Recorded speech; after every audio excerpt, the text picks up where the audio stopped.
Hello, my name is Rogelio Pantoja, and today I'll be discussing the Supreme Court case Kennedy versus Bremerton School District and how it applies to school leadership.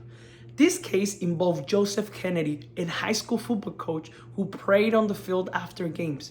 At first, the prayers were brief and personal, but over time, some students joined him.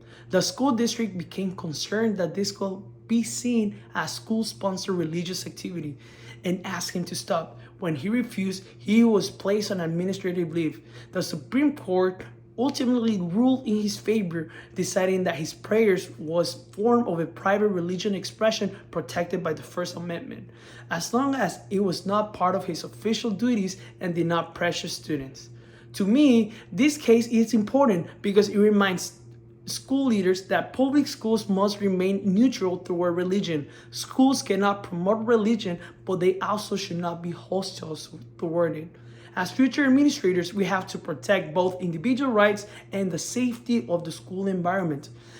If I were leading a school through a similar situation, I will focus on these 3 steps. First step, I will provide staff training so employees clearly understand the difference between personal religion expressions and school endorsements. Second, I will create a clear expectation for when and where personal expressions is appropriate. And third, I will make sure students always feel safe and never pressured to participate in any religious beliefs, religious activities.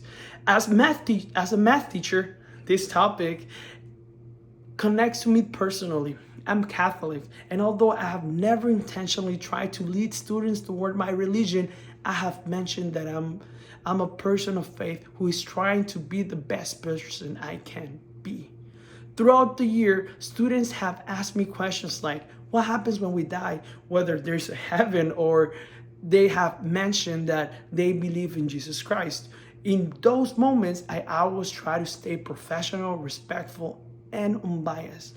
I enjoy nurturing curiosity, and one of my goals every school year is to make students want to learn. I want the hunger for knowledge to come from them.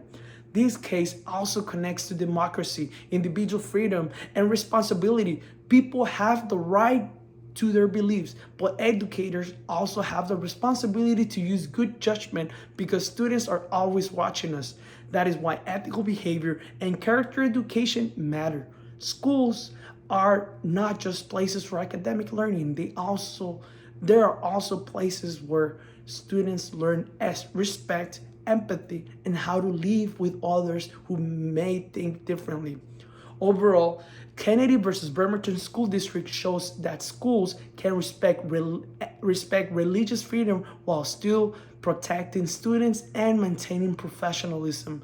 As a future administrator, I will work to create a school culture that is respectful, legally sound, and centered on students' well-being. Well, thank you for your time and have a wonderful evening. Thank you.